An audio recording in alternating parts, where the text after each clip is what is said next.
உங்கள் அனைவருக்கும் இனிய காலை வணக்கம். இன்றைய பஞ்சாங்க குறிப்பு.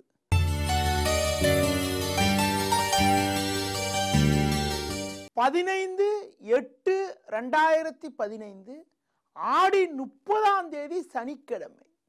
பிரதம திதி இரவு 10:24 வரை, பின்பு துதிகை. மக நட்சத்திரமானது பின்னிரவு 4:55 வரை, பின்பு பூர நட்சத்திரம்.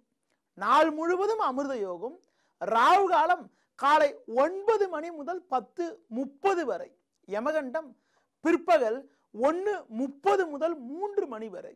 இன்றைய சுப ஓரைகள் காலை 7 மணி முதல் 8 மணி வரை, பகல் 10:30 முதல் 12 மணி வரை, மாலை 5 மணி முதல் 7 மணி வரை, இரவு 9 மணி முதல் 10 மணி வரை. இனி இன்றைய ராசி பலன். மேஷ ராசி நேயர்களே, சந்திரனானவர் குரு சேர்க்க பெற்று சுக்கிரன் சேர்க்க பெற்று பஞ்சமஸ்தானத்தில் சஞ்சரிப்பது பொருளாதார ரீதியாக ஏற்ற மிகுந்த பலன்களை ஏற்படுத்தக்கூடிய அமைப்பாகும்.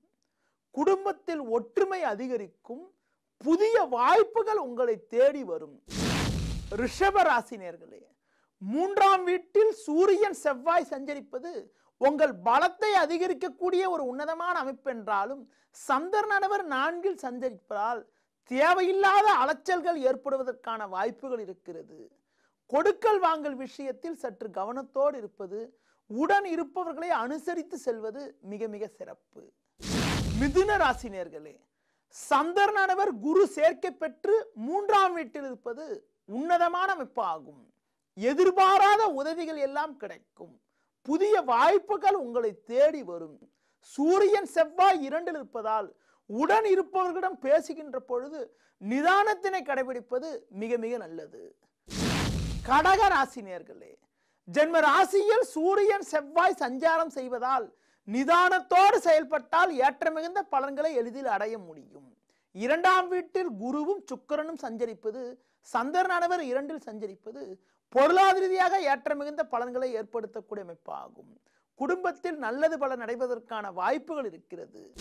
சிம்ம ராசி நேயர்களே, சந்திரனானவர் சுக்கிரன் சேர்க்கை பெற்று ஜென்ம ராசியில் சஞ்சரிப்பது பொருளாதார ரீதியாக ஏற்ற மிகுந்த பலன்களை ஏற்படுத்தக்கூடிய அமைப்பாகும்.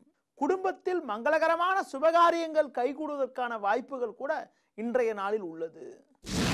கன்னி ராசி நேயர்களே, உங்கள் ராசிக்கு லாபஸ்தானமான 11ஆம் வீட்டில் சூரியனும் செவ்வாயும் சஞ்சரிப்பது உங்கள் பலத்தை அதிகரிக்கக்கூடிய அமைப்பு என்றாலும், சந்திரனானவர் குரு சேர்க்கை பெற்று 12ஆம் வீட்டில் சஞ்சாரம் செய்வதால் வீண் செலவுகள் ஏற்படுவதற்கான வாய்ப்புகள் இருக்கிறது. கொடுக்கல் வாங்கல் விஷயத்தில் சற்று கவனத்தோடு இருப்பது, மற்றவர்கள் விஷயத்தில் தலையிடாமல் இருப்பது மிக மிக நல்லது.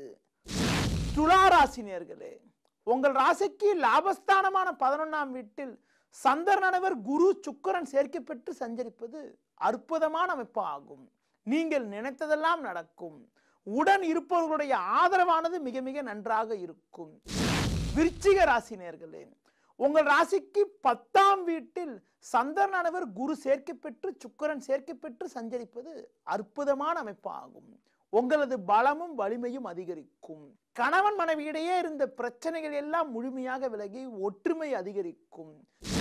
தனுசு ராசி நேயர்களே, உங்கள் ராசிக்கு 8இல் சஞ்சரித்த சந்திரன் இன்று முதல் 9ஆம் வீட்டில் சஞ்சாரம் செய்வதால் கடந்த 2 நாட்களாக நடைபெற்ற சந்திராசிரமமானது முடிந்து விட்டதால் இருந்த குழப்பங்கள் எல்லாம் படிப்படியாக விலகி ஏற்றமும் அனுகூலங்களும் ஏற்படும். மன அமைதி ஏற்படுவதற்கான வாய்ப்புகள் இன்றைய நாளில் உள்ளது.